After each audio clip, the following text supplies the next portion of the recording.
आदि ब्याही और आदि कुंवारी स्त्री की कथा। रामायण का एक किस्सा। आदि ब्याही और आदि कुंवारी स्त्री। रामायण में अनेक अद्भुत, रहस्यपूर्ण और चमत्कारी प्रसंग हैं, जिनमें से कई आज भी पाठकों और श्रोताओं को चकित कर देते हैं। ऐसा ही एक रहस्यमय प्रसंग है आदि ब्याही और आदि कुंवारी स्त्री का। यह प्रसंग रामायण की कथा में विशेष स्थान रखता है और इसमें जीवन, धर्म, सत्य और नियति की अद्भुत झलक मिलती है। आइए इस कथा को विस्तार पूर्वक समझते हैं। प्रस्तावना। रामायण की अलौकिक कथाएं। वाल्मीकि रामायण में केवल श्री राम की कथा नहीं है, यह मानव जीवन के विभिन्न पहलुओं, धर्म, अधर्म, कर्म, फल, स्त्री पुरुष के संबंध, त्याग, प्रेम, विश्वास और जीवन के गूढ़ रहस्यों की महागाथा है। रामायण में अनेक स्त्रियों की कथाएं हैं। सीता, मंथरा, कैकेयी, सबरी, तारा, मंदोदरी आदि। पर एक स्त्री ऐसी भी है जिसकी कथा कम जानी जाती है पर अत्यंत विचित्र है। वह थी अहिल्या। कौन थी अहिल्या? अहिल्या महर्षि गौतम की पत्नी थी। वे अत्यंत रूपवती, तेजस्विनी और विदुषी थीं। ब्रह्मा जी ने स्वयं उन्हें सृष्टि की सुंदरतम स्त्री के रूप में रचा था।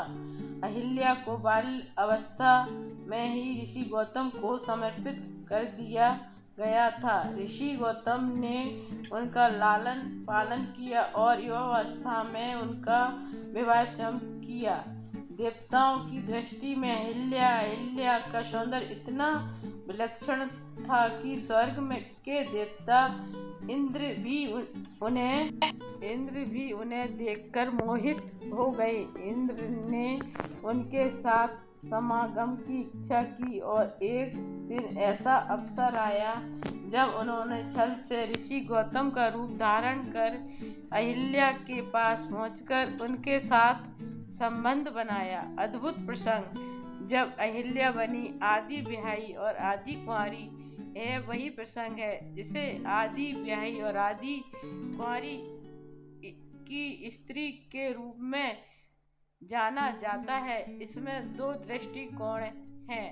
अद्भुत प्रसंग। जब अहिल्या बनी आदि ब्याही और आदि कुंवारी।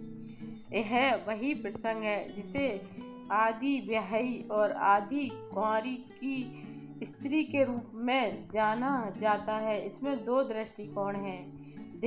नंबर 1, देह से व्यापी, मन से कुंवारी। आध्यात्मिक दृष्टिकोण। अहिल्या ने इंद्र को ऋषि गौतम समझकर स्वीकार किया, पर जैसे ही उन्हें सच्चाई का आभास हुआ वे ग्लानि से भर उठी। उनका मन इंद्र को कभी पति के रूप में स्वीकार नहीं कर सका। उनका तन भले इंद्र के संपर्क आया, लेकिन उनका मन, आत्मा और भावना ऋषि गौतम से जुड़ी रही। इसलिए कहा गया, वह स्त्री तो देह से परपुरुष के संपर्क में आई पर आत्मा से कुंवारी रही। शाप के कारण प्रतीक्षा में जड़वत गौतम ऋषि ने जैसे ही इस अधर्म को देखा, उन्होंने इंद्र को शाप दिया कि वह सहस्त्र योनि वाला हो जाए और अहिल्या को शाप दिया कि वह आदर्श रूप में निर्जीव शिला के समान इस स्थान पर निवास करेगी जब तक स्वयं श्री राम के चरण उसे पर न पड़े, तब वह पवित्र होगी पर पुनः जीवंत होगी। इस स्थिति में अहिल्या एक स्त्री होते हुए भी स्त्री विहीन थी। न वह पत्नी थी, न कुंवारी, न उसका गृहस्थ जीवन था, न उसका संन्यास है। जीवन और मृत्यु के बीच एक स्थिर प्रतीक्षा थी। यह भी आदि ब्याही और आदि कुंवारी होने का प्रतीक है। ब्याही थी पर पत्नी नहीं, कुंवारी नहीं थी पर नवजीवन की प्रतीक्षा में थी। श्री राम का आगमन और उद्धार। जब श्री राम और लक्ष्मण विश्वामित्र के साथ मिथिला की ओर जा रहे थे, तब वे इसी वन से गुजरे जहाँ अहिल्या शिला रूप में पड़ी थी। जैसे ही श्री राम के चरण उस पवित्र भूमि पर पड़े, अहिल्या का शाप समाप्त हुआ और वे पुनः अपने दिव्य रूप में प्रकट हुई। यह क्षण अद्भुत था। एक मृतप्राय स्त्री का पुनः जीवन, एक पतिता का उद्धार, एक आध्यात्मिक पुनर्जन्म। यह उद्धार था स्त्री के सम्मान का, उसके अस्तित्व का। श्री राम ने उन्हें सम्मान सहित ऋषि गौतम को सौंपा और समाज को यह संदेश दिया कि जिसने गलती की है और पश्चाताप किया है, वह क्षमा के योग्य है। यह प्रसंग क्यों अद्भुत है? नारी की जटिल स्थिति का चित्रण। अहिल्या का यह प्रसंग स्त्री के मानसिक, सामाजिक और आध्यात्मिक संघर्ष का प्रतीक है। धर्म, पाप और मोक्ष का मेल। यह प्रसंग दर्शाता है कि जीवन में भूल होने पर भी मोक्ष संभव है, यदि आत्मा निर्मल हो और पश्चाताप सच्चा है। अद्भुत भाषा और प्रतीक।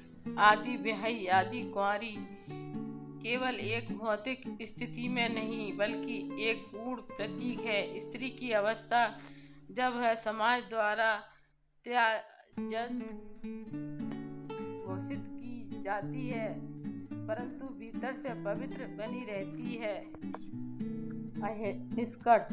अहिल्या की कथा केवल एक स्त्री की कहानी नहीं, बल्कि यह समाज के दृष्टिकोण, पुरुष वर्चस्व, स्त्री की नियति और पुनरुत्थान की शक्ति की कथा है। यह स्त्री जो छल का शिकार होकर भी दोषिनी कहलाती है, जो पत्थर बनकर प्रतीक्षा करती है और अतः श्री राम जैसे मर्यादा पुरुषोत्तम के स्पर्श से पुनः जीवन प्राप्त करती है। यह आदि ब्याही और आदि कुंवारी ही नहीं, संपूर्ण स्त्री की प्रतीक बन जाती है। यह प्रसंग हमें यह सिखाता है कि गलती चाहे किसी की भी हो, पश्चाताप, प्रेम के स्पर्श से पुनः जीवन संभव है।